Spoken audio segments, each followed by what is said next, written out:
Well, there you all are. Well, welcome in once again for a rockin' awesome Saturday night right here on the six screens, Tell Network, and how glad we are that our little network is growing. We're getting more and more people coming into the network, and they want to know what's going on behind the curtains of the Watchtower. Well, we got Barbara Anderson. My goodness, you all know Barbara Anderson. She is really one who knows a lot about the Watchtower, more than I believe anybody that's alive today. Barbara knows where the bones are buried, and she's going to be coming on tonight, and she's going to be sharing some things with us that you never heard before, some things I never heard before. So we'll bring her on, say hello to her, and let her get into a program tonight. Let's bring her on the platform right now, add it to the stream, and hello, Barbara Anderson. Hello, everybody. Well, there you are. So Here I am. you got a really, it really sounds like a great program tonight. So tell the audience basically what you're going to be talking about.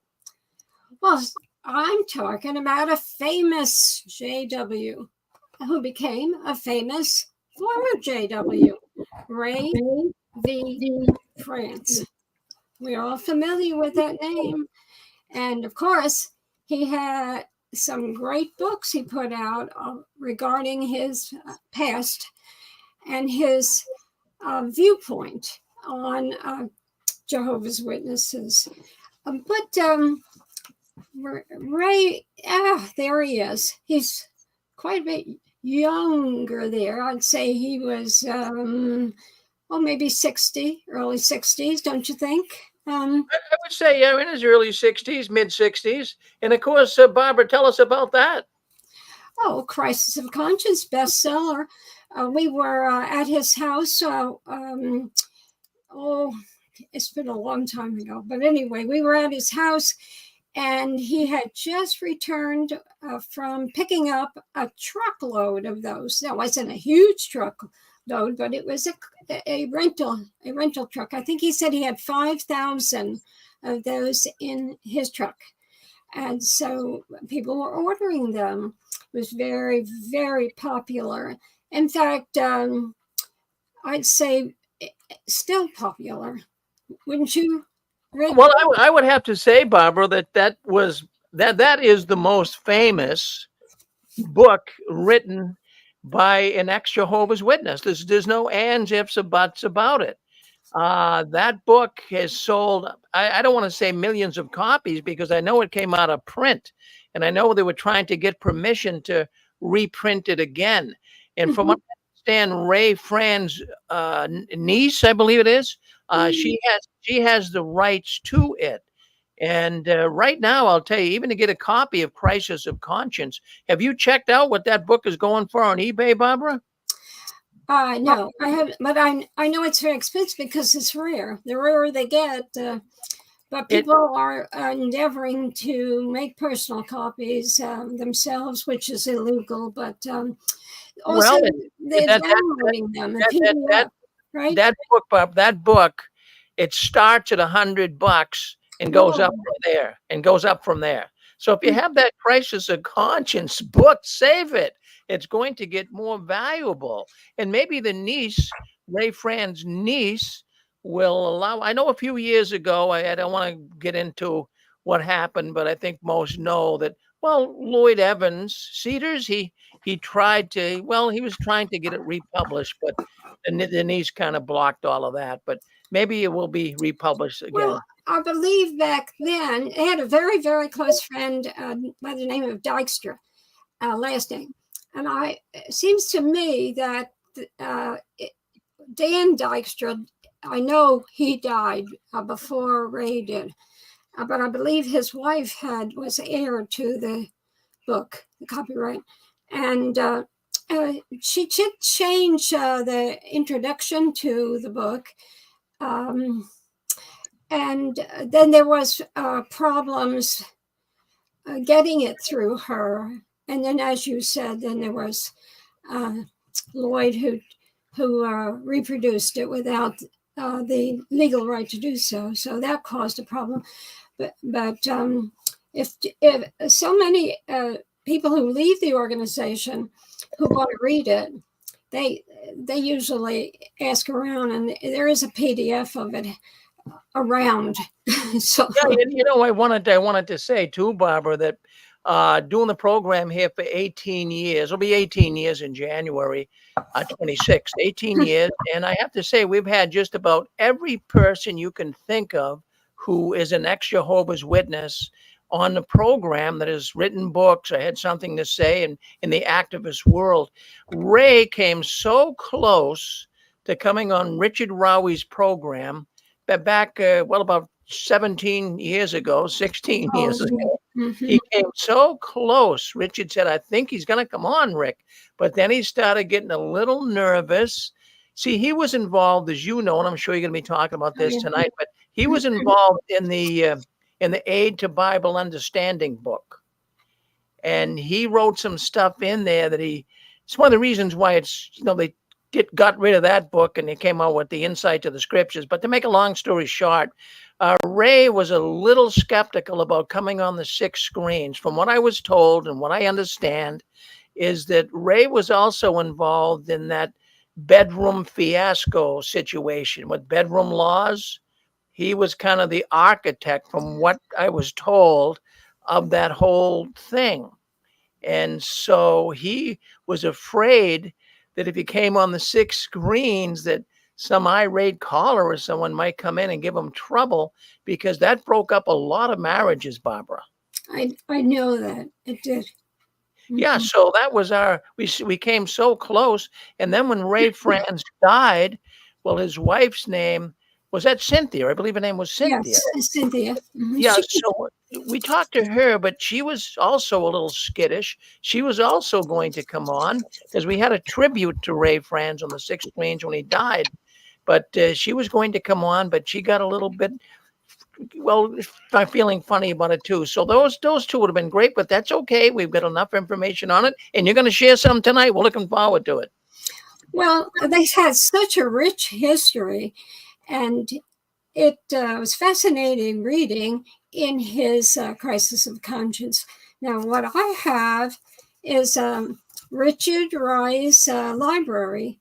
After he died, I inherited it, and Richard was a very active apostate. That's what they called him at Bethel. They thought Richard was disfellowshipped in the mid-70s, and he didn't take it laying down, I'll tell you. So someone told me that he didn't, Barbara. In fact, I want you to continue, but I have to tell you that he was known in the world of the witnesses as the first apostate. Yeah, really. They called him Judas up in Bethel. So they said he was the head of this big apostate organization.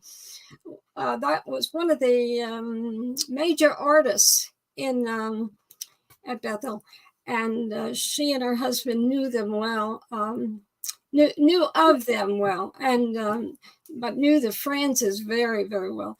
So she said that she had heard about something Richard was up to. Remember, in those years there was a march on Bethel, and they carried a coffin. The apostates carried the coffin. It was in the 80s sometime, and so here I can't think of the had a big sign on it. Here lies Bible teachings or the truth or something, like it was dead. I don't really remember. I know all I remember is we were kind of new. So that would be the early 80s. And we came out of the front door of the Towers building where we ate lunch. And there was a whole mob of former witnesses. And then there was a number of them carrying this big coffin. And I remember Schroeder, governing body Schroeder, standing right there staring at that. And he knew some of those people who were former witnesses. It was a very distasteful day to everybody. There were people from Ireland, I remember that, who I believe he knew. And but Richard he started an organization against the Watchtower after he was disfellowshipped. And he was disfellowshipped for the craziest reasons. And when the elder arrangement came in, he wouldn't, he was congregation servant, and he wouldn't have any part of appointing any of the elders, any of the men in the congregation to the elder position. He refused to do it. He said they weren't moral men. And as far as I remember what he told me, of course, that was many years later in the 90s when he talked to me about it, because I left 98, beginning of 98, I was out. So he was one of the first people. I talked to Alan Fallbacher first, and as he apostate, because I knew him from when I was a child. And then he put me with, talked to me about Richard. And so Richard and I worked closely together, revealing the truth about the Watchtower. And then when he died, he left me his library, and it was huge. I think he had everything they ever published, which was very helpful to me. He was something else. I used to talk to Richard Rowie. Now we've had 187 different programs here in the 18 years. 187 different programs on the 6 screens. Richard was the second program that we had, and I said, "Now, Richard, what are you going to call your show?" And he had that real raspy voice, you know. And he says, "Well," he says, "I'm thinking about it." It took him a little time to think about it, but he says, "We'll call it dialogue." And he says, "I just want to be able to talk to the people." So he came on, and him and I would talk every day. Richard wasn't into the computer era, and he would fax stuff back and forth, but he just was so thrilled that the apostate world was coming together, and it was now getting to be all over the world on the internet. And it really was making him very happy. But he used to get up at 3:00 in the morning every day. And he'd call me really early, sometimes like 7:30 in the morning. And Rick, how are we doing? What are we going to be talking about this weekend? And when he died, we had a little tribute to him. Yeah. His daughter actually came on the program, and she says, Richard loved doing that program. That was the highlight of his week. And I'm so glad. He was really a good guy, Barbara. And I know you knew him. When he wasn't calling you, he was calling me. He was calling both of us. And I have to tell you, too, that it was amazing to me, the things the people he put me in contact with. In fact, he put me in contact with you. Everyone you can point. We had James Penton on. Everyone. We've had Peter Gregerson on here. Richard, he knew all these people. He knew them like their brother and sister. It was unbelievable. Yes, they spent time at his house, and he in Soap Lake, Washington, and Moses Lake was the nearest biggest city. Soap Lake had a lake there that was no salt in it. It was a mineral lake. People used to come from all over. Even though it was a very small town, they'd come there, stay at the Salt Lake Hotel, so they could float in the mineral water. And it would even come into your bathtub. And so you could float in your bathtub. It was so different, Joe. And I went out there, and a wonderful person, and he had some sort of a disability with his throat when he got older, and even though he had a struggle talking and we had a struggle listening, he was the one who talked to the press. He had contacts everywhere with the press, and nothing stopped this man, and so consequently he became well known to many of the reporters. In fact, Richard Osling was at the time he was the Time magazine religion editor, and when the Okay, when Ray was disfellowshipped, Richard Ostling did the article in the Time magazine. But that was due to Richard Rye's contacts. And Ostling was a scholar. He was a really religious scholar. He went to many universities. He did not lean towards one religion. He played fair.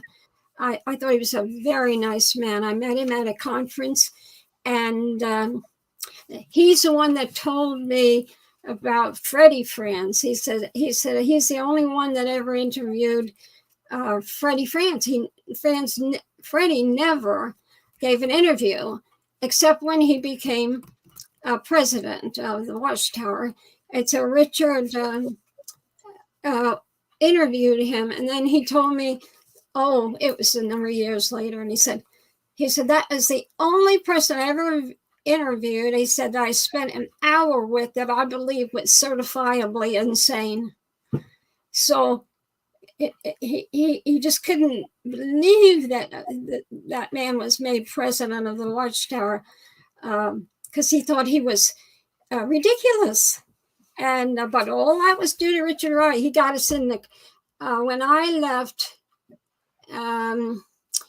Christianity Today came out with an article on I think it was the year before I came out with the child abuse, and but Richard made it himself known with the editor, and they got an article in there, and then later on we got another article, but all to do with Richard. And when I inherited his all of his library. He had files and files and files and file cabinets and everything. And it was amazing how many copies of newspapers, all from everywhere. Everywhere he was able to get something said about the witnesses, he had a copy there stored. So he did a great work in the beginning, and he was one lone man, and that's what surprised me, since I was told he was a big apostate out west. And so then when I met Richard, and I see this older man and small man with a gravelly voice, and I thought, this is the leader, or this is the big apostate leader that they were so afraid of at Bethel. It was ludicrous, you know.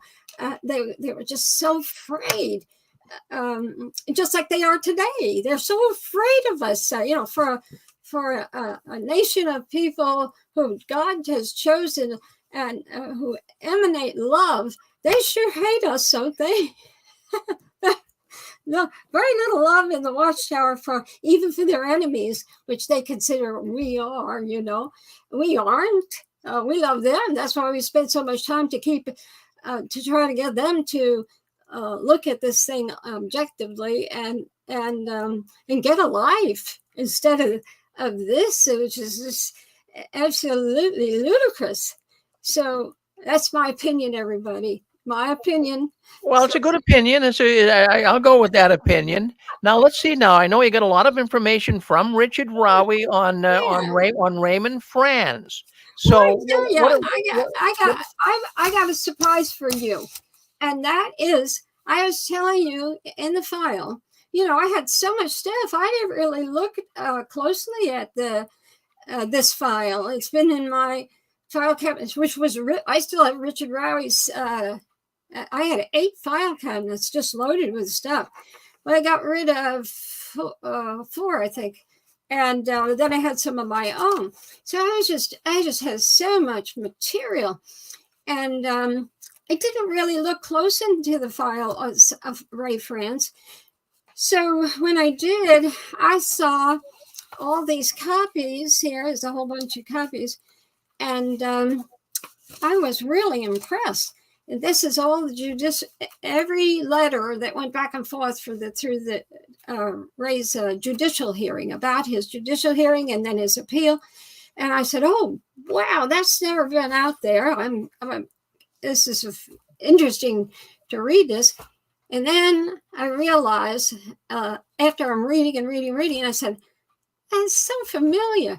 Well, Ray put all of this in Crisis of Conscience, in the appendix.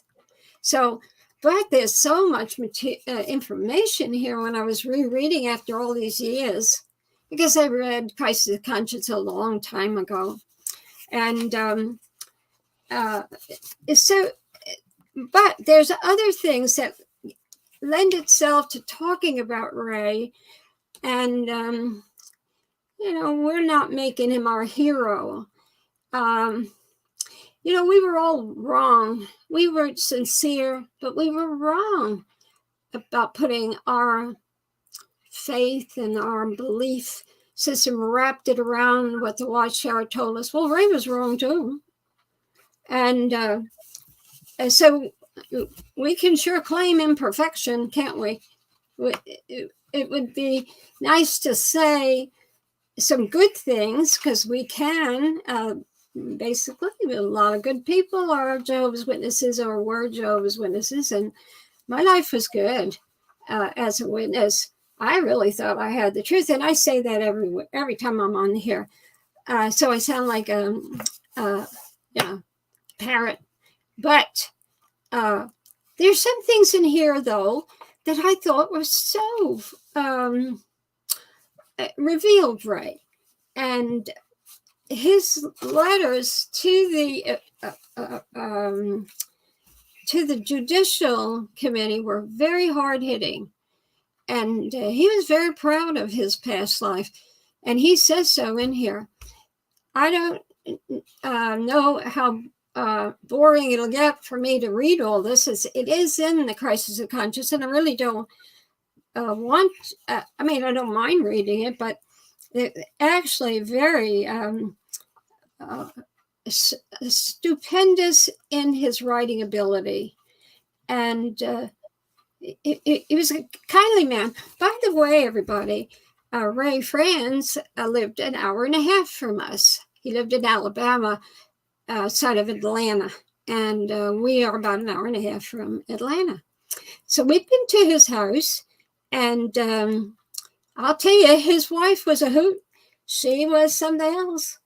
Very, very kind and loving and funny, and loved to gossip. And we gossiped together about people we all knew in common. Not anything derogatory, but just like people do. But Ray wouldn't talk about anybody. He's very, very serious. But he had, at the same time, he had his own sense of humor. But I'd like to, before I get into any of this, I would like to back up and do a little summary of him.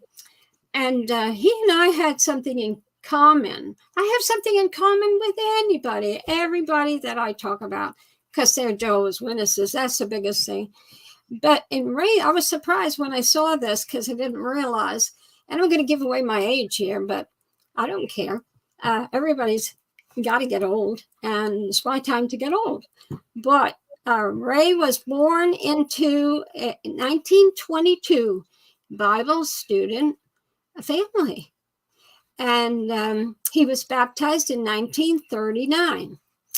He entered the full-time service in witnessing activity. That was a big year for him. He entered that service full-time the same year I was born. A little did we know, anybody know, that I would be talking all these years later. And when I was born, this man was going to enter into my life so far into the future. In 1942, he became a special pioneer. In 44 to 65, he was in the missionary and traveling work. And 65 to 70, now that's interesting. And I have a paper here somewhere, and I wanna read it. Let's see. Here, a lot of papers. Okay. 1965, Ray Franz was assigned by Nathan Knorr, president of the Watchtower, to the Brooklyn, New York Watchtower's writing department. That's because Ray came into Bethel for a branch overseer meeting that they were having. Representatives of each branch came into Brooklyn, and Nora asked Ray to stay. It's in his book. There's a little more about it that the book doesn't go into, but it's just ordinary information. Ray really didn't want to stay. He really didn't, but he knew that because I think then he was in the Dominican Republic and he wanted to stay there. That's when the witnesses were banned. So he wanted to stay there because he wanted to be with and help the brothers. He felt that was a very strong, important thing for him to do, even though it was very dangerous. But he knew that when whatever Nora wants, Nora got. And so he stayed. And so after a few months of assisting, now this is not in the books. You won't find this anywhere. I just happen to know this. He was assisting another writer on the book of Your Word is a Lamp to My Foot. That's was like a organization. That was an organization, but it was pre-organization, the one that came out with that name organization in it. It was published in 1967. And so that's the way they worked in the writing department. They kind of put you, give you an assignment. And so he wasn't on the Aid to Bible Understanding yet. So he was finishing or working with somebody on we call it the Lamp Book. And we know that too, that he was working on it because he wrote 3 chapters in the 5 years later in the organization book. And he mentions those 3 chapters in Crisis of Conscience, that he wrote them. And they're identical, especially some paragraphs, absolutely identical word for word in the Lamp Book. And that was on the topic of keeping the organization clean. So he had a real thing for that. He really did. He was a very straight-laced man. I admire him for that. He wrote on page 96 of Crisis of Conscience is where it says, where he states that he wrote those 3 chapters in the organization book. Organization for Kingdom Preaching and Disciple Making, published in 1972. And so I think that was interesting. Then we have, okay. So in 1965 to 70, he worked on what I said, and then Aid to Bible Understanding. He learned a lot from that book, that's for sure. And he adjusted his thinking, and that's really what Nora wanted him to do anyway. Remember, Nora said, because he quotes Nora, he said, "I want a Bible dictionary. I don't want you to lean towards anything that we show favoritism that we believe. Find out what the Bible teaches on this or that." So then now we get to 71 to 80, right in there. Ray's ideas on that there was a governing body originally in Jerusalem. He introduces all of that, and so they adopt it. Nor wasn't happy, Franz wasn't happy, and Suter was not happy. In fact, Suter was the one that was absolutely dramatically opposed to Richard Rise coming back in the organization. Richard was disfellowshipped, I think 76 or so, and he appealed it. And it was because of this business that he didn't want to put in or appoint or recommend any man who wasn't moral or lived up to the scriptural obligations. And Richard said, no, none of these guys were. One of them was actually in town and had mooned himself and got arrested. So Rich was against those people that were not up to what he felt. Well, Suter is... so anyway, Richard got a hearing. He appealed it. He got... it was reversed. And so Richard was still out there doing his thing about keeping a clean organization. He and Ray fit hand in hand over this stuff. So some, again, started about disfellowshipping Richard. He got on the wrong side of somebody in the Moses Lake congregation who I have a pretty good idea, because I remember what Richard told me about this man, and he's known to a lot of people, and but he was like an enemy of Richard's. So he was kind of a grumpy old man anyway at the time, and he's still a grumpy older man at the time, like me. So I'm a grumpy old lady, and so it was comical to listen to some of the things that were going on back then with folks. And anyway, it was Suter who was responsible for getting Richard disfellowshipped again. And so Richard was very, very unhappy about it. And when he turned against the organization, you don't want to make an enemy out of people like Richard. Richard was a very determined man. And he was determined till he died to do the right thing. He really tried to help all of those that were getting on the wrong side of the Watchtower. So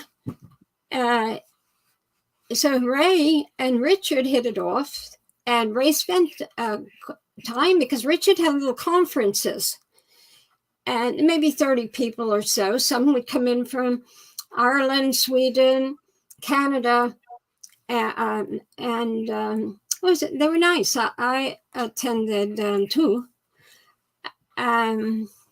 So Richard, although the one that the two I attended, Ray wasn't there. He wasn't attending by then. He was really getting up in age. So in 1980 is when Ray resigns as a governing body member. And he said, "It seemed an awesome responsibility for me when I became one of the 11 members of the worldwide governing body in 1971. The number later grew to as many as 18 in 1977, and as the year 2000 stood at 13. Yeah, I know when we went into Bethel at 82, I believe there still was 18. And but some of those men were really very old and didn't live all that long as governing body members. So the number came down. And then in May 22nd, 1980, Ray wrote, and he said, "Dear brothers, to the governing body, by means of this letter, I submit my resignation as a member of the governing body. I'll also be terminating my Bethel service. My prayers will continue to be offered on your behalf, as well as for Jehovah God's servants earthwide, your brother R.V. Franz." Must have been hard on him, of course. He was a very noble man. And reading the letters of the judicial and him writing to them, he really was obedient in his head to the letter of the law. And so these are lengthy letters, either to set the date or the change of the date or why there was going to be a judicial hearing. So anyway, I can read some of them in a minute. But Ray, this is what I want to read to you. I wrote this many years ago, and I said, this is one notable aspect of Ray Franz's legacy. He wanted folks to know what was going on, for good or bad. Ray put it out there for people to decide however they will. He had shown a much better grasp and deeper appreciation for the scriptures than many prominent members of the Bethel family. From what I have observed, most of the organization's middle management are much more concerned with what the Watchtower magazine and headquarter policy says. For them, the Bible is just a big lump of Play-Doh to mold around the Watchtower's teaching. I picked that up from somebody else's observation. Franz left a profound legacy to many worldwide. Raymond Franz, a former governing body member of a religious organization. I believe this was in one of the obituaries. He exposed it and helped many break free of the bondage. Ray's heart was breaking over the fact that the governing body members were heartless and cruel, sticking to tradition and legalism, viewing the Friends' problems in a cavalier way. Well, that he makes plain in Crisis of Conscience, doesn't he? That they were heartless. And they just didn't stick to the Bible. Joe can tell an experience from years ago where he was walking with we were in Bethel, I think 2 years, and he was walking home to the Towers building from where we parked our car in a lot. And there was another, it was after meeting. And he dropped me off at the Towers building, and then he went to park the car. So he said there was another fella there at. They were waiting on. The Watchtower supplied kind of a bus to take people back at nighttime. Well, it didn't come. I think they were too late or something. So the two men walked back, and the other fella was talking about Ray. That was the only time in almost 11 years there that we talked about Ray. Nobody would talk about him. This man, and they were afraid. And this man was like Joe. He was there with his wife, and he had a son there. So he was there because he had some sort of skill that they needed. But he wasn't a Bethelite for many, many years, and he didn't conform to the way that many did. And, you know, they were fearful. And he said, Ray, if you had a problem, he said, you go see Ray. Ray was the only of the governing body that used the Bible to talk to you. Well, that's my knowledge of Ray too. You know, he's always tried to apply the Bible. But on the other hand, I know for a fact that he applied the Bible sometimes inaccurately. But that's not him. That's just not the Watchtower. That's people. You know, we're all different. I saw a PBS program the other night. It was Benjamin Franklin. And really, there was this statement that it really moved me because it reminded me of how we view writing like the Bible. Well, that whole program was basically was on his life, but it was on the Constitution. He worked on the Constitution. That was what he was famous for. And at the end of the program, they quoted him saying that he was very proud of it. He thought it turned out very well. And of course, I'm only quoting him from my memory. I just was so impressed by what he said, because he said what worried him was he could only hope in the future that he turned out better than he expected, and people were treating it better than he expected. And he said, but like all humans who have different perspectives, and the quotation was quite long, different perspectives on things, that everybody's so extremely different that he never thought that so many different people would understand and view the Constitution like it was meant to be. And he was very proud of that. But why I bring that up is because he was acknowledging the differences in us all and how we view things. And it's just the genetics, it's association, it's environment, it's culture, and that's what makes what we are. And so that's what that happens with the Bible too.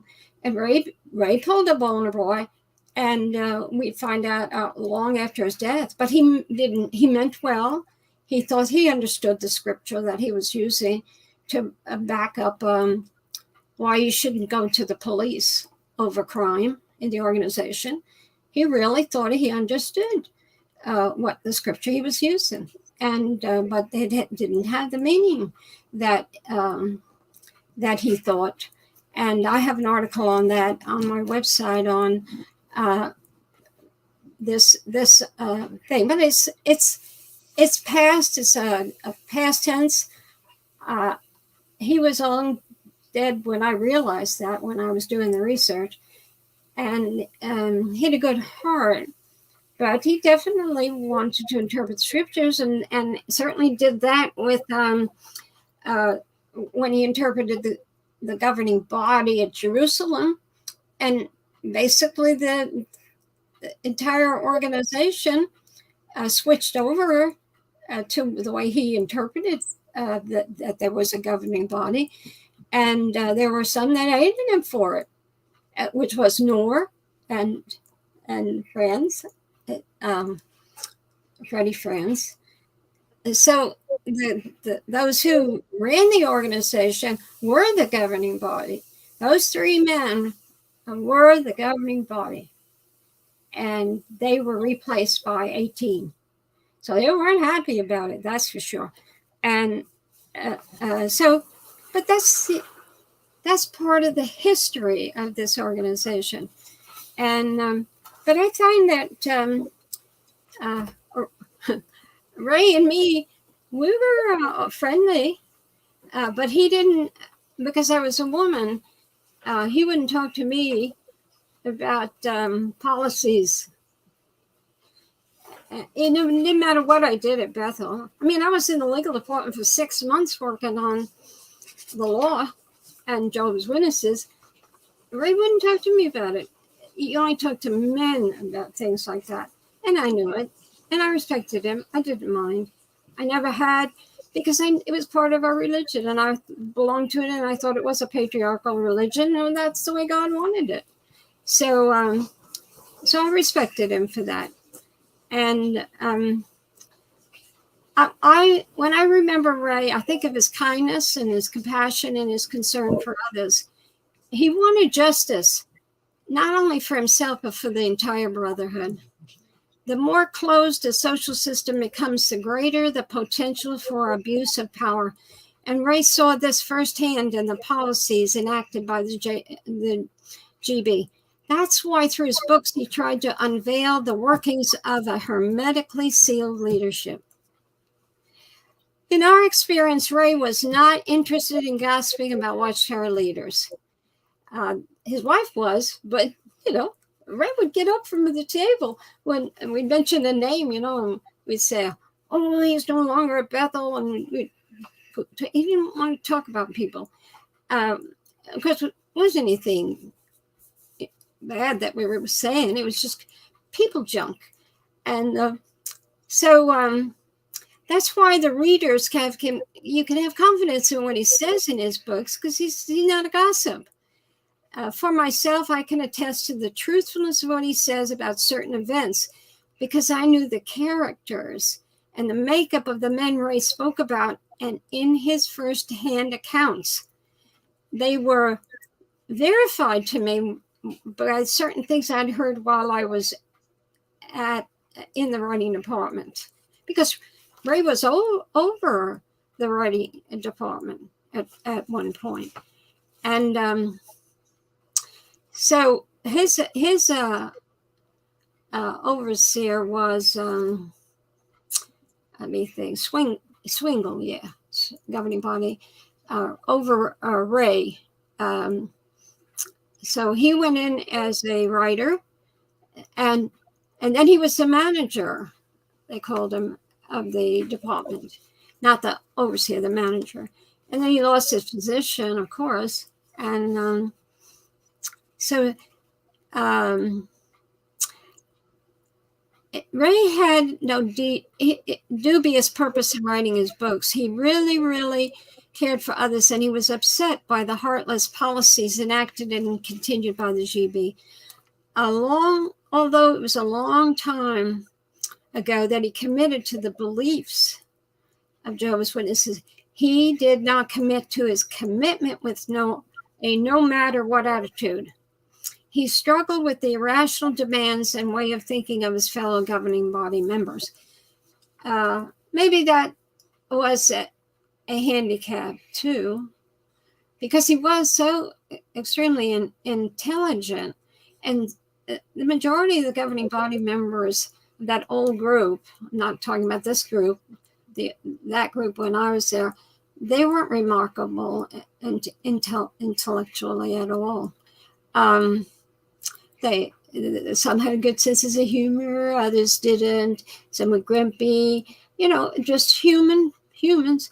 They were, for the most part, people who were officers, or they were in the corporation. So when the governing body arrangement came in, they just took those same people who were directors and officers of the corporations, and they just made them governing body members.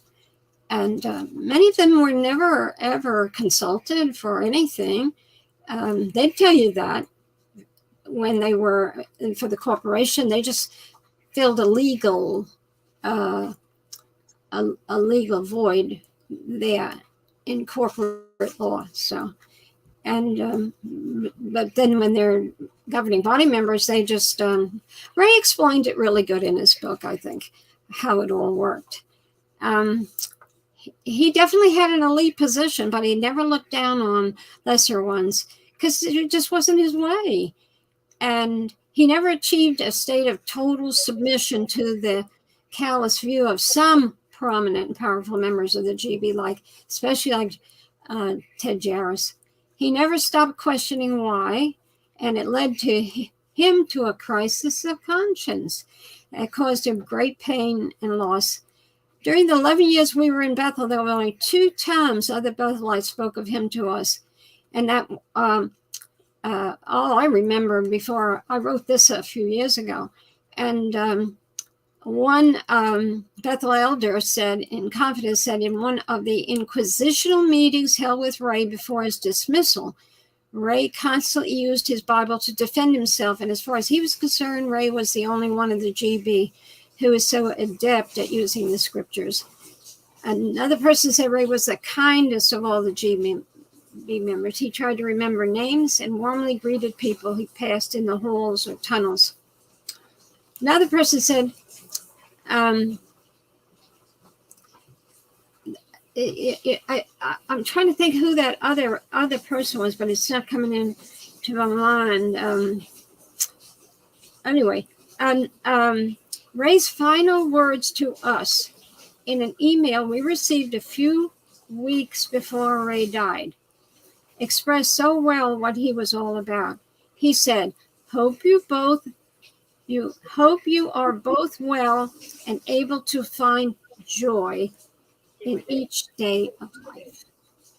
And I couldn't agree more. Ray's wish that each person find joy in each day of life and not labor under impossible psychological religious demands, to me, sums up the legacy of Ray Franz. So he died June 2nd, 2010. And, there's a French proverb that says there's no pillow so soft as a clear conscience. And that was Ray. He paid a price for his clear conscience, didn't he? And few Christians pay that price. Most of us experience it by being shunned disfellowshipped and shunned like he was, ostracized, and severed from all relatives except his wife. And they denied him eternal life, is what they did. They told him. So, I don't know. He questioned everything. He questioned their authoritarian structure. That bothered him. And, in his 2 books that he wrote, he provided a rare glimpse into a very secretive organization, didn't he? I mean, you leave the organization, you might never heard of Crisis of Conscience, and then you hear about it and you read it and you go, oh my goodness, is this how it operated? Well, see, for me, when I read it, and Joe, when he read it, we had been there. We had to say, yeah, Ray, yeah, we know. But, we didn't get on the wrong side of men who were in power. So we didn't feel the heavy hand of those men. Session is over. All participants are muted. I hear someone talking. Sorry, Barbara. That was just a little technical sound problem here, but don't worry about that. Yep. Okay.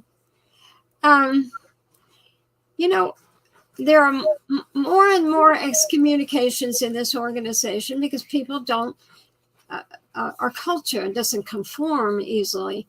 And so this organization has turned to be heartless and frightened of former brothers and sisters like we were monsters. They're missing out, though. They're missing out on good people. I listened to somebody who left the organization a while ago, and he was interviewed in 2019, and I hadn't listened to, I didn't know about it, so I thought that would be interesting to hear what he had to say. And he made some really good points, this fellow did. He said, he said, where he works, he said, if I ever have a problem, a flat tire or something's wrong, and I call upon somebody who I work with to help me, he said, anybody at the work would help me. He said, but not the witnesses. He said, and why? He says, these people don't have anything in common with me, really. He said, we don't have religion in common. We don't have politics, the same kind of politics in common. But yet, if I need help, they're there. He said, because people genuinely are good. Of course, there's the bad ones, but so to speak, and the Watchtower poisons your mind against everybody, that if you're not a witness, you're evil. And so that's bad news. We know that now. Well, when Ray was disfellowshipped, Time magazine, as I said, I showed you the picture, came out. And it was really a good article. And so do you know how many years ago that he was disfellowshipped? 68 years ago. Where has the time gone? And time flies when you're having fun, because I'm having a great time. And it goes faster and faster. But I enjoy life. And I hope you all do too. And so there's some really interesting things. Now, when this article came out in the Time magazine, what we didn't know was that Ray wrote the Time magazine, and there's a copy in a file here. And this is what he wrote them. He wrote the editors of Time. This just shows you how Ray was very concerned about crossing his T's and dotting the I. And I want to read you, this is not that long, February 19, 1982, Rockefeller Center, Time and Life Building. Dear sirs, may I express appreciation for the factual approach taken in the article Witness Under Prosecution. That was the name of that, about his life and how he was cast out of the witnesses governing body member arrangement. And he said, And also say that I found Ann Constable a fine person with whom to communicate. So apparently somebody at the Time magazine that he was communicating after he had his interview. One point in the article, however, particularly needs clarification, for as it stands, it conveys an impression regarding my feelings quite opposite to reality. In connection with my being disfellowship from the organization of Jehovah's Witnesses, I'm quoted as saying, there is no life outside the organization. When I spoke those words, I was describing not my own feelings, but the viewpoint prevalent among most witnesses and implicit in the organization's present teachings. Well, if I was him, I would have corrected that too, because that certainly gave the wrong impression. He continues, for myself, my understanding free from Scripture is that God's Son is exclusively the way and the truth and life. That authoritative role not being shared by humans, John 14:6. That just as the Sabbath came for the sake of man and not man for the sake of the Sabbath, similarly, the Christian congregation was established to serve the interests of believers and not the other way around. Mark 2:27. As to the pain of disfellowshipping, I feel it, but my sentiments are best expressed in the words of Paul. So now, in quotes, so now whom am I trying to please, man or God? Would you say it is men's approval I'm looking for? If I still wanted that, I should not be what I am, a servant of Christ. Galatians 1:10, the New Jerusalem Bible Translation. I will very much appreciate your allotting sufficient space in your letters, letters to the editor, section to allow for the points in the preceding 2 paragraphs to be presented and the misimpression to be corrected. Thank you, respectfully, R.V. Franz. I think that tells a lot about him. He wanted to be understood. Sometimes, though, he got on people's nerves. That's what some of the governing body complained about, because he was exacting, always so exacting. And definitely some of them were not exacting. And, they were just average people. Even though the writers made such claims in the literature for the arrangement of the governing body, and Emmis put like a magic around it, the name the governing body. I blame them the most for the way that material about this organization is expressed in the literature. They went overboard. They presented a viewpoint that we thought was wonderful, but it really wasn't true. And time has proved that. I mean, look at what I said about how long ago the article on race removal 68 years ago. So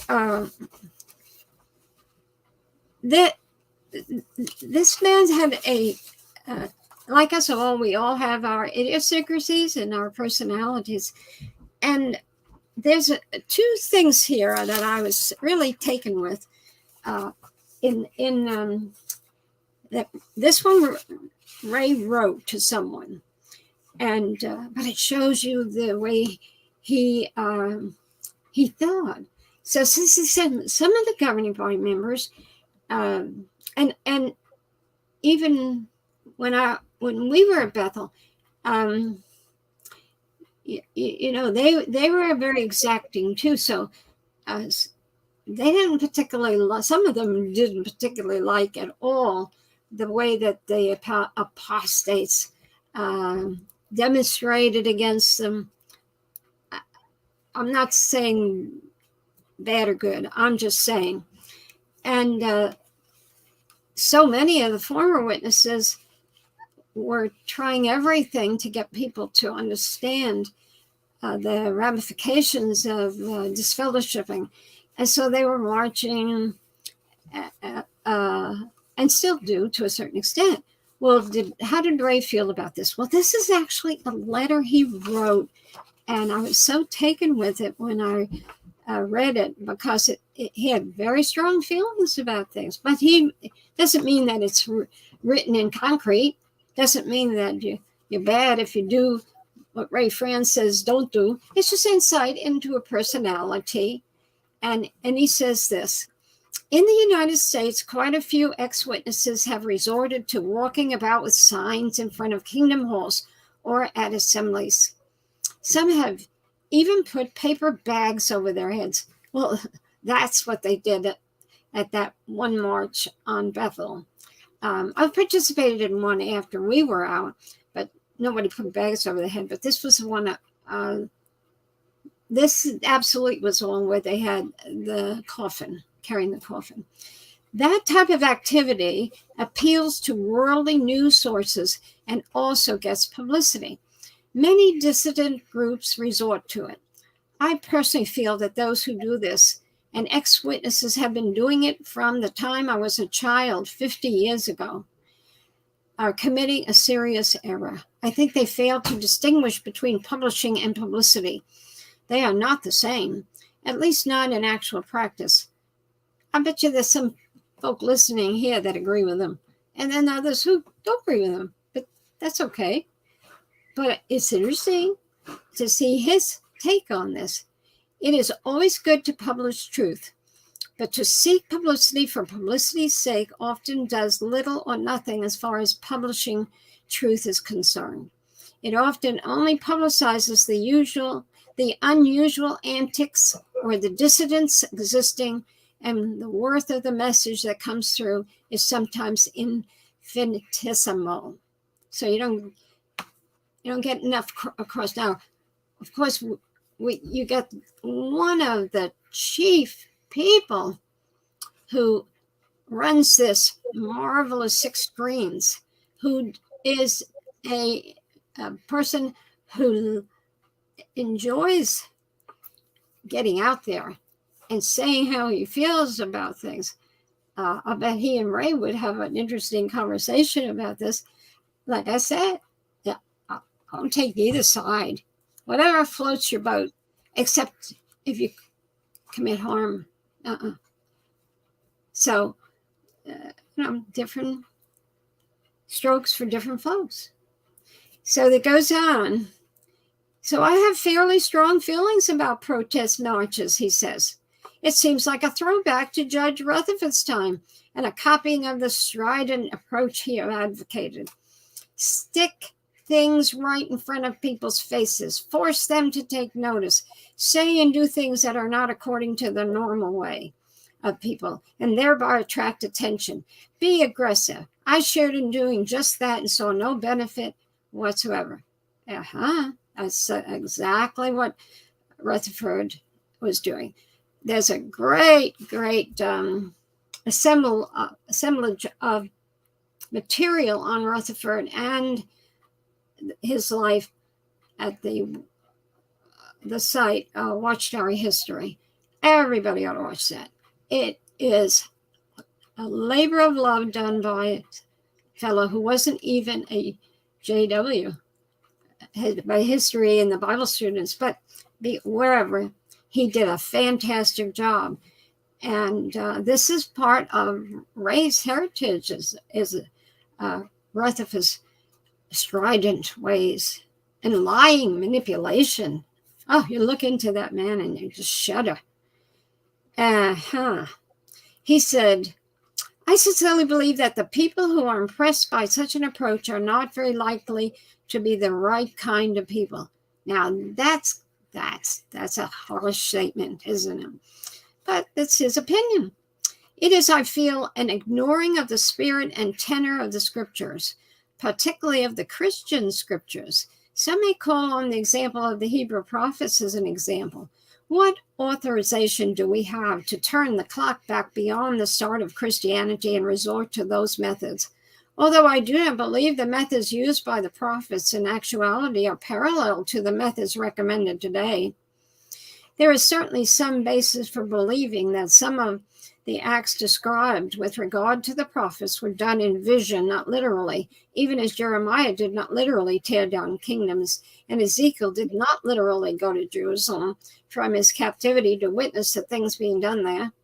And he quotes Jeremiah and Ezekiel. What they did in real life was what was normal for Hebrew prophets to do. Those things have long since ceased to be normal for God's Christian servants. Can you just hear his words in your head, and you say, it's just like reading what's in the Watchtower. Well, I mean to say, he was part of writing that, and he had certainly had his viewpoint on this matter.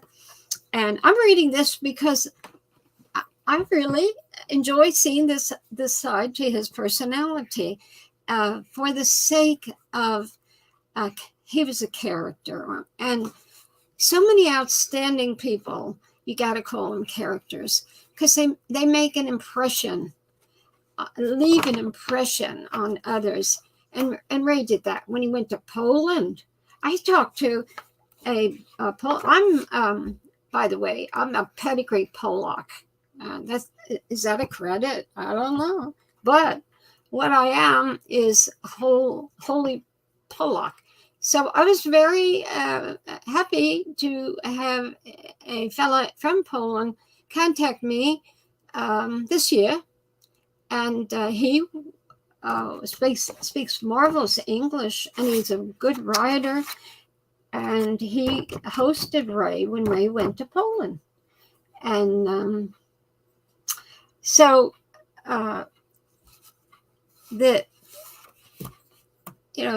we all have our ways, and Ray had his too, but he was a determined man. You got to say that. He left his mark on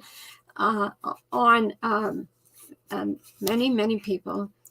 The Polacks, they loved him. Oh, he went traveling around Europe, and he was invited to go back. He was invited to go to Ukraine, one of his letters said, and he felt he was too old to do that. That was not too, it was too near when he was really feeling ill. He said, on what basis can we set aside the many injunctions to follow a calm, sober, moderate course, seeking to help people in a loving, gentle way? Where are we authorized to resort to stridency, shouting? He's got something crossed here. Means of signs, inserting ourselves and obliging unwilling people to notice us. Jesus, Peter, John, Paul, and others did teach in the temple or in synagogues, but they did not use abnormal means or methods to do so. And their listeners were there of their own free will. Thus, Jesus and the others could point out to accusers that they had comported themselves in a way that was entirely in accord with regular custom, and which was in no way abnormal or designed to excite abnormal attention, in no way to be viewed as aggressive. If they had engaged in protest marches, it might have led to an earlier arrest, and it certainly would have delighted the religious authorities. Well, if Ray had lived long enough, he would have seen that, after he died, marches are in, people get out there. Nobody looks down at marches. And so he comes from an era that he didn't care for what Rutherford did to him. It was Rutherford's ways, and people who lived through that era, they don't particularly brag on it. And so he quotes scriptures here and talks about Paul. Paul could say, there was no crowd with me, nor was I involved in any disturbance. Acts 24:18. A dignified crowd is still a crowd. A disturbance need not be a riot. I know personally that to have people marching up and down on the sidewalk in front of the place where you live is a disturbance. I experienced it at Bethel many times, and it not only was a disturbance to us, but an unpleasant disturbance to all the neighbors. Where are we authorized to do that, he says? Where do the scriptures teach us to put such a premium on publicity that we can set aside the counsel to do to your neighbor as you would have him do to you? So he goes on and he says more about this. I mean, this really was a thing with him. And he said, as regards the leadership, so he goes from marches and that subject, then he goes to the leadership. I know from experience that such actions only support and strengthen their rather smug confidence in their position. From years of association with them, I feel quite certain that there is not a single man on that body that would be favorably affected by protest marches. What might change some would be something said in a quiet and mild spirit, which finds its way into their hearts and causes them in solitude and silence. Not in stridency and clamor to meditate serious and in effect put themselves through their own ringer. Wow. I'm satisfied that nothing else will change any of them, he says. So he's taking a little bit of a lot of harsh attitude towards what others do, and but we're like that, aren't we? We all have our vicissitudes, opinions, and but there are some other things here that really good. Now I sent this. This is an interesting, great, confidential bit of material. There's a conclusion missing. It wasn't long, but this is 3 full pages of, I think, such fascinating information. And here it starts this.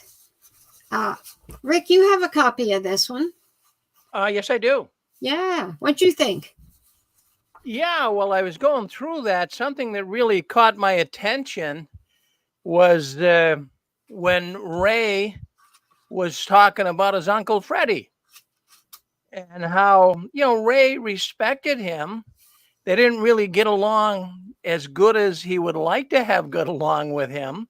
But the thing that I extracted from that information and got me thinking, one time they're going back in the 1980s, I believe it was, that Watchtower actually was saying there was blood in plywood. Remember that, Barbara? Oh, do I ever? So, a lot of the witnesses, see, well, the blood came with the glue. The glue that puts the plywood together is what was the problem. And Watchtower was thinking, gee, maybe the witnesses shouldn't use plywood that has glue that's made from blood. I mean, they're not eating the plywood, so I never really got that. But anyways, Ray Franz, he was somewhat eccentric. Everyone I ever talked to about Fred, I'm not Ray, but Fred, I'm sorry. Everyone I ever talked to about Fred said that he was odd, somewhat eccentric, but he, in Bethel at the world headquarters, there was some rooms that were actually, they paneled the rooms with some of that plywood, the glue that had blood in it. And so he was having a conniption about that. He didn't like the idea of it. So he actually ripped the plywood off the walls. I don't know how many rooms it was. I don't know how much plywood it was, but Ray spoke about it. And he took, that's expensive to do that. Taking all the plywood off, and then because it had blood in it and putting other plywood on there that didn't. So I thought that was a little strange, Barbara, huh? Yeah, and I saw something not too long ago. I'm trying to think now, where did I see that? Because it was a criticism in the organization itself, about itself, going to extremes. They know that they have. There again, it's somebody comes up with a bright idea, or they think it's a bright idea. It sounds scriptural, and then we all had to be obedient to it. We went through the organ transplant. those were strange days. Of course, some of the things that were very harmful that that they came up with these ideas, because people died, like the transfusion. So that 3 pages is. I'd like to read some of them. Do you want to start with it and tell who where did this come from? Yeah, let me get in there and just give me a second so I can do that, Barbara, and we'll check it out. But no, very fascinating. Some of the information that you're sharing is quite provocative. Now, these are things people never really heard about Ray Franz and even his uncle. So I'm glad you found this. And let's see if we can't do this tonight. So, okay, we're doing this. I'm just trying to get into the email that you sent me. Just give me a second. Sure. We can. All right. So we'll get down there. We'll get this. All right. So, anyways, let's start right here. The following was told in early August 1982 by a German brother who had visited Ed Dunlop and Ray Franz and others during the spring of 1982. So we all know, Barbara, back in the early 80s, right around that time, there was a lot of turmoil. That's when we went into Bethel. We went in June of 82. Yeah, so you came right into a hotbed of problems. That's when they were starting, when Ray Franz was on the verge of getting out of there. And also a man by the name of Dunlap, he also was starting to question some things. But I'll read part of this that you sent me. Ray Franz wrote a composition on military service, allowing that substitute service is in harmony with the Bible. Well, that's not in harmony with the Watchtower. I mean, you couldn't take alternative service. So Ray Franz had a different feeling on this. So the governing body did not even consider this composition. Ray told the German brother that he now regrets that he did not deal a deadly blow to the society while he had the chance to do so. See, Ray was waking up. Ray was seeing the stuff that was going on, and he was kind of cautious to speak to certain people about it. But now he's saying, man, I should have really hit them with a deadly blow, because he could prove biblically, but you can take alternative service. So anyways, the brother was given the impression, however, that Ray Franz will be public in unmasked Bethel conditions and procedures. And so that's one of the issues that took place. So Ray took a leave of absence. He took a little visit from Bethel, and he went down to visit Gregerson, a man by the name of Peter Gregerson. He lived in Gadsden, Alabama. I guess you've been there, Barbara, I believe. I'm not sure. Oh, but, yes. And of course, that's where Ray went, and he purchased a trailer and parked it on Gregerson's property. And he went to work for Gregerson. And then when Gregerson disassociated himself, then decided they came up with a new rule that disassociation is tantamount to disfellowshipping, and you have to shun them. Yeah. Well, the good part about it is Ray was at least beginning to prepare for his exit. He was consulting with Peter Gregerson in Alabama. So he did have a place that he could go and even have a job when he knew that he was going to get the axe at Bethel. He could just feel this coming. So Ray decided to resign and leave Bethel before the bomb exploded. It's a very fascinating story.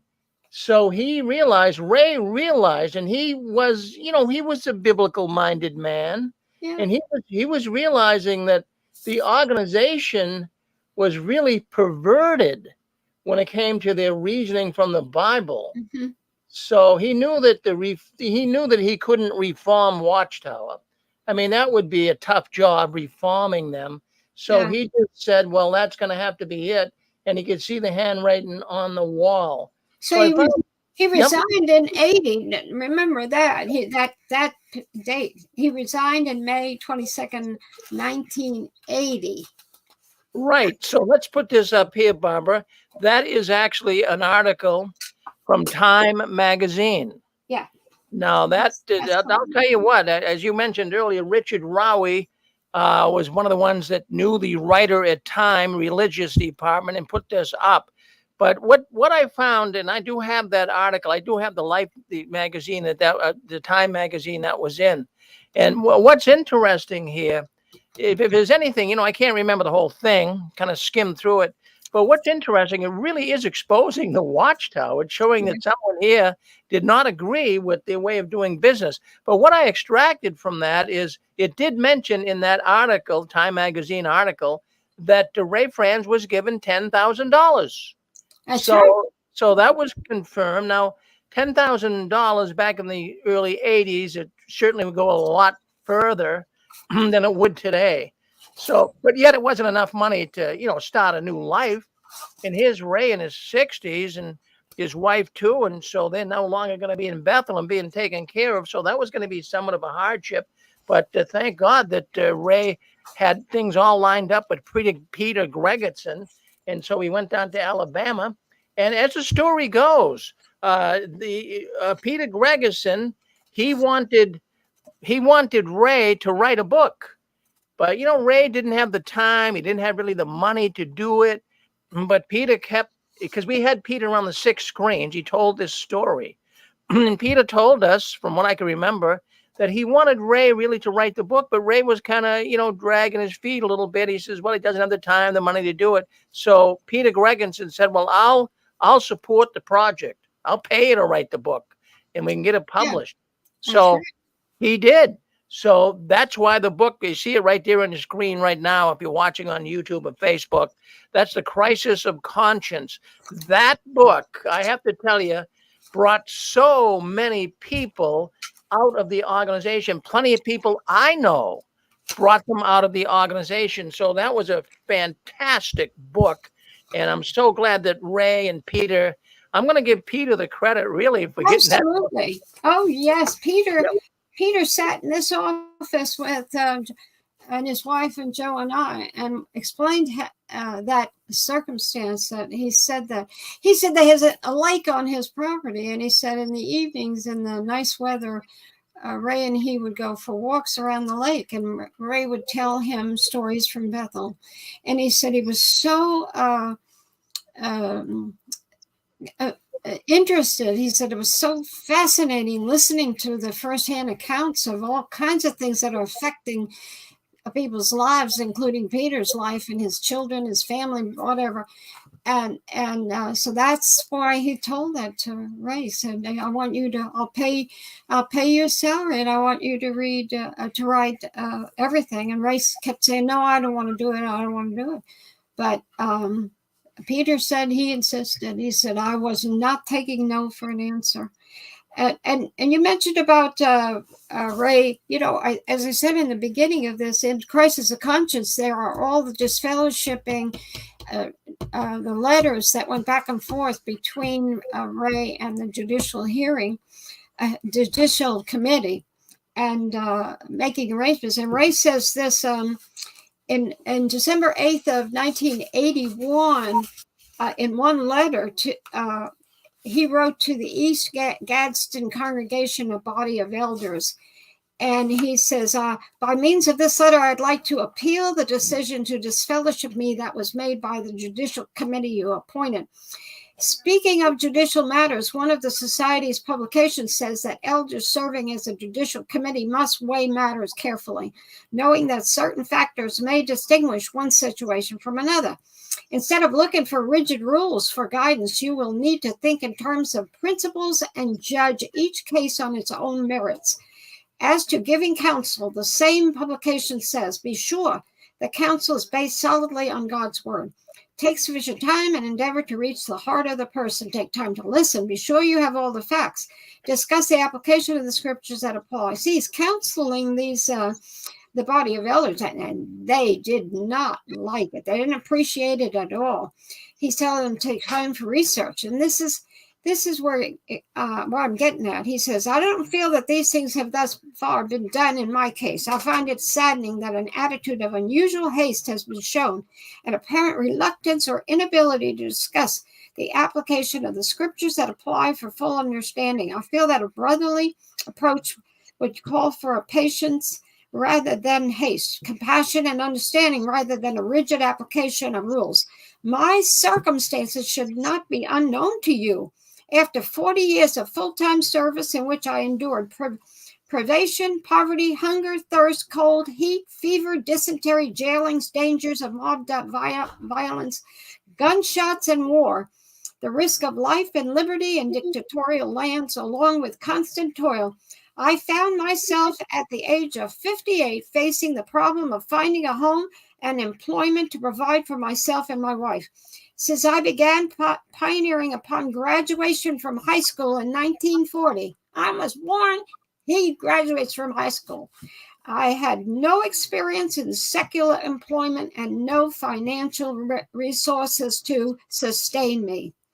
The funds given me by the society, evidently viewed as some type of compensation for my 40 years of service, were less than most persons earn in 1 year of secular employment and covered no more than a portion of our initial expenses. Peter Gregerson provided me with employment and a place to park the mobile home I obtained and am still in debt for.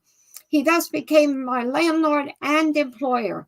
About 6 months ago, under pressure, he resigned from the local congregation. As you know, the sole basis for the judicial hearing with me was the accusation that I'd eaten at a local restaurant with Peter Gregerson. Big deal.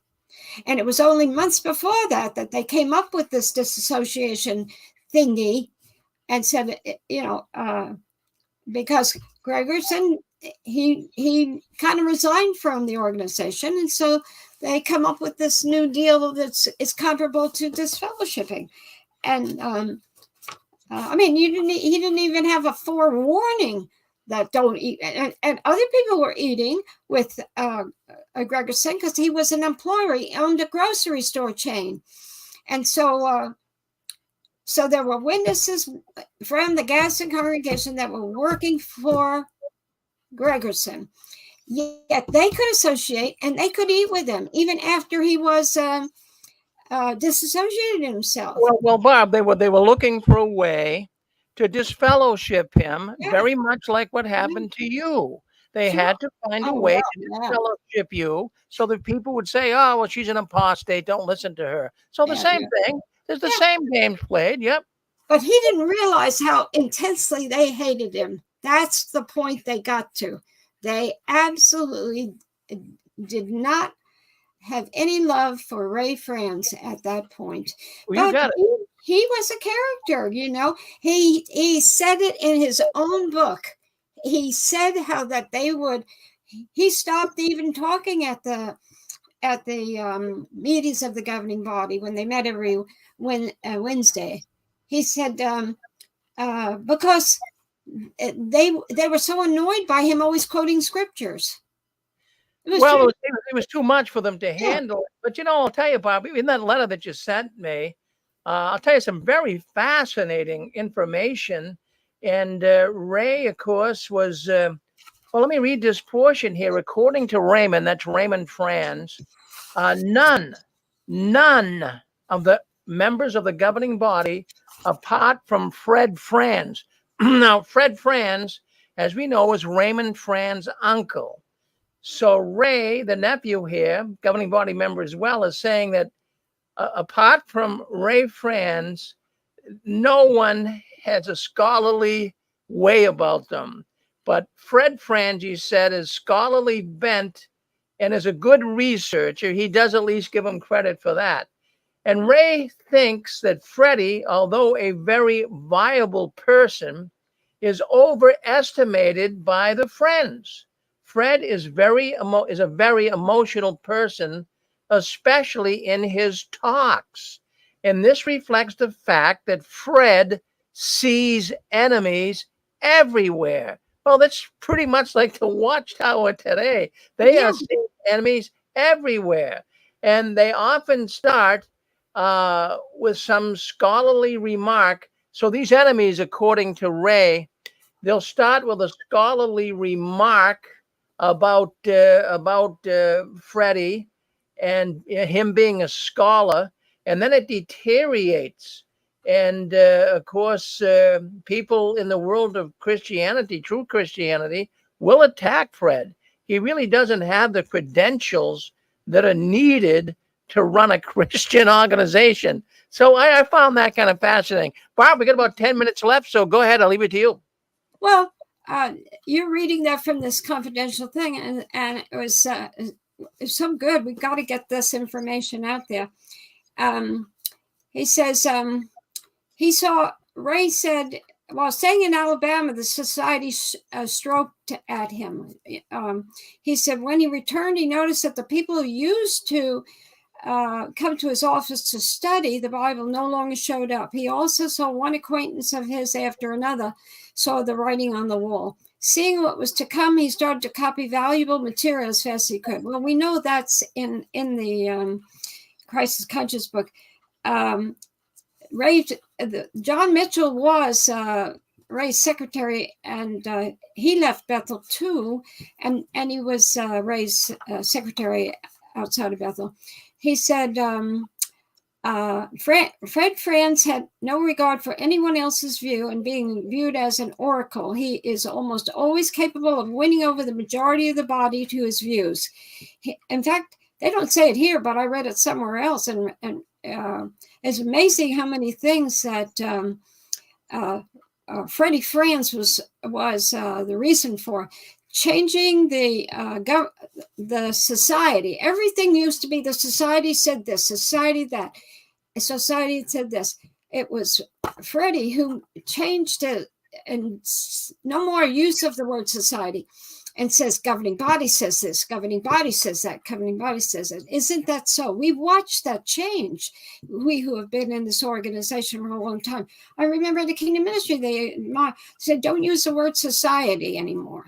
But then you replaced it with these characters who were sent from heaven, the governing body, and who were just as like everybody else had their defects and their good sides and bad sides, whatever. So he says, according to Ray, Fred is always calculating the effect and impact he's making on the JWs. He is often doing things just for the show. Well, I thought so. To give the JWs the impression that Fred is an outstanding person. Thus, he often fraternizes with the friends and sits on the floor to show what a humble person he is. Even his talks without manuscripts is a show to tell the audience what an extraordinary person he is. Actually, he is not talking freely. He has learned his talks by heart. Ray and Fred have never been on good terms. Ray considers Fred to be a snake. When Fred's brother, Ray's father, died, Freddie decided not to attend the funeral. And it was only after Ray had put pressure on him that he finally did attend that funeral. Fred is not in favor of a governing body at all. He wants one-man rule. He was opposed to the formation of the various committee and also the governing body itself. Freddie no longer writes articles. He is almost totally blind. So this is in the it was in the late 80s. Everything has to be read aloud to him now. Some time ago, parts of the facilities in Brooklyn were renovated and paneled. Well, this is the part you were talking about, the blood. And Ray thinks that after Freddie, a committee consisting of Barry, Schroeder, Henschel, and Jarris may take over, or one of these persons. Well, it was absolutely a deal between Barry and Jarris. Those were the two top guys, and the others used to vote along with them. Henschel always stayed in the background, even when I was there. Steps are taken to see that no changes take place. The organization remain what has been in the past. Ray now lives just 500 meters from Peter Gregerson. When asked about blood transfusions by the German brother, that's in 82, Ray simply replied, what is more important, the symbol or what it stands for? By the way, the Society's Dr. Dixon, I remember him, in Brooklyn, is against the Society's position on blood. We never knew that. He is on a tape where also lawyer Howe, Howe, is speaking. The brother who was most hostile to the dissenters in Brooklyn was a Jew, Karl Klein, a German. He actually is a personal enemy of Dunlap. Schroeder was not hostile at all. He did not push matters. He is said to be a very kind person, not authoritarian, but completely loyal. Schroeder had a small part in the production of the New World Translation. He made the margins and references. Otherwise, he did not participate in the translation work. There really was no other person who did actual translation work than Franz. And you know what? I know he didn't do that because I learned who did it through Franz. It was a Jewish Horowitz guy in Freddie's congregation. And he was the master at the translation. And Freddie took the credit. And I know for certain that I'm right. I met the man and in the office of one of the writers. And after the guy left, he told me all about it. And the guy had been there. The writer had been there 40 years. He knew exactly what he was talking about. He said, Schroeder is no scholar. Schroeder thought he was, and that is for sure. According to Lehman, a New York brother who resigned shortly after Dunlap's disfellowshipping, Schroeder is a fine, humble person, not an enemy, but completely loyal. Now, Dean Rusk, knew him, was on one of the committees of Inquisition, and he answered when confronted with scriptures, I am not under account, you are. Another brother who, according to Dunlap, is out for position is Ulysses Glass, Gilead Registrar. He wrote the book Jehovah's Witnesses and the Divine Purpose. I was told that John Wischuk wrote it.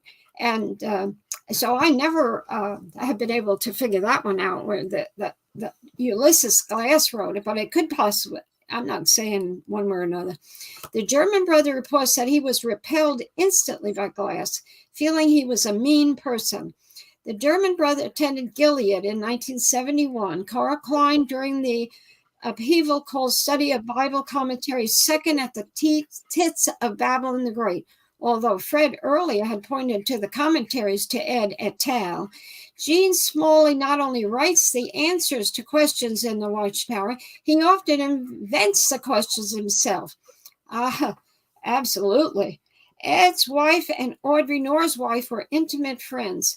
When it became known that Ed Dunlap and his wife would have to leave before their disfellowshipping was announced, Norr's widow said to Ed's wife, I want you to know that whatever may happen, I remain your friend. Rumor has it now that Ed celebrates Christmas, which he does not, and that Ray is gay.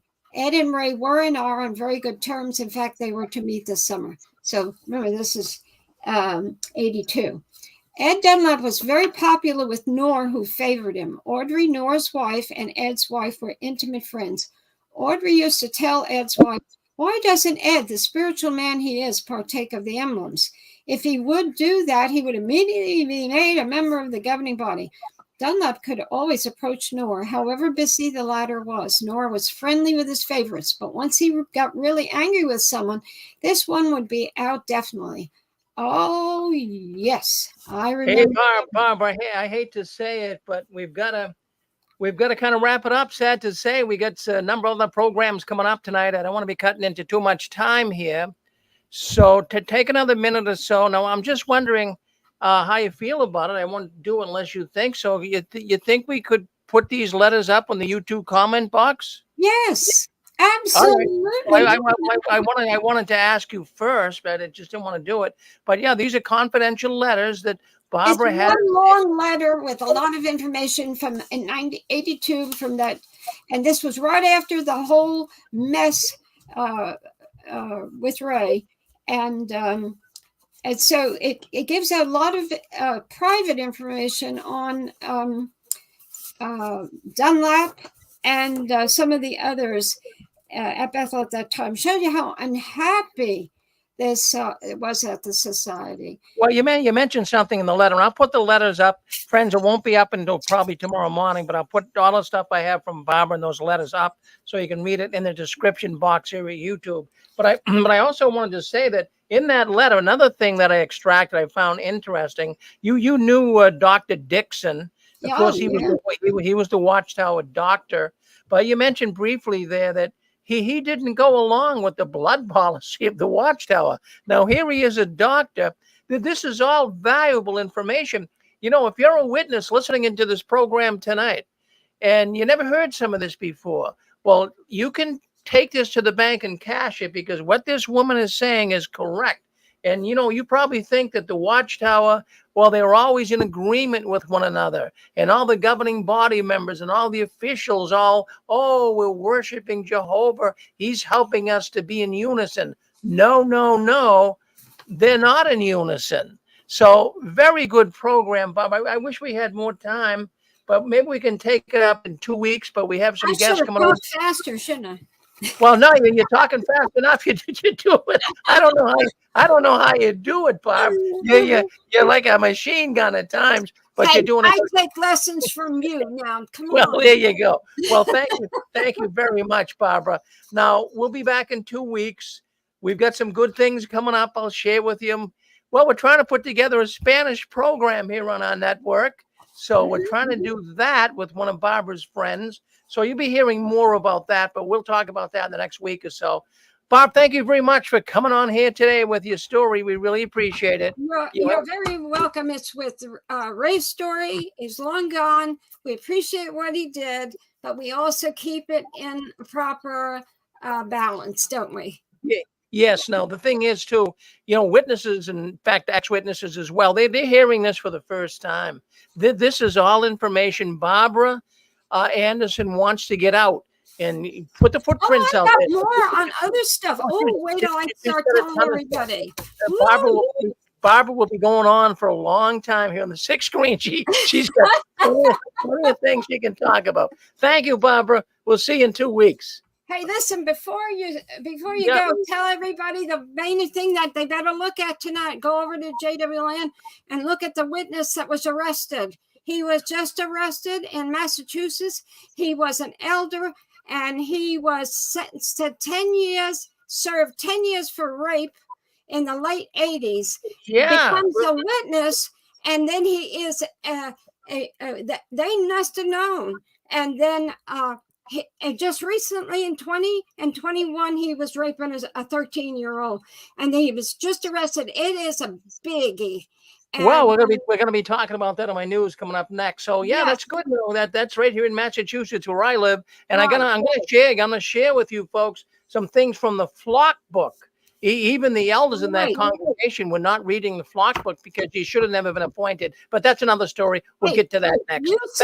You said you were going to say this to everybody, and I'm holding you to it. You said that I was going to come on, and I am going to do this. I'm going to talk about the package I gave the governing body, announcing to them hundreds of pages of the child abuse, and it was authorized at Bethel. And look what we still got. 30 years later, still a mess with the child abuse. And I am going to read to people what the governing body got back in 1992. Well, that's something to look forward to, Barb. Thank you. Thank you very much. All right. We'll see you in 2 weeks. That's bye, everybody. Bye. Well, that's Barbara Anderson. Friends, don't go anywhere. We're going to go to JW World News. That's coming up next, right here on the six screens, Telenetwork. You don't want to miss it tonight. We've got a really good program. So hang in with us. We're going to JW World News next. We're going to end this broadcast right here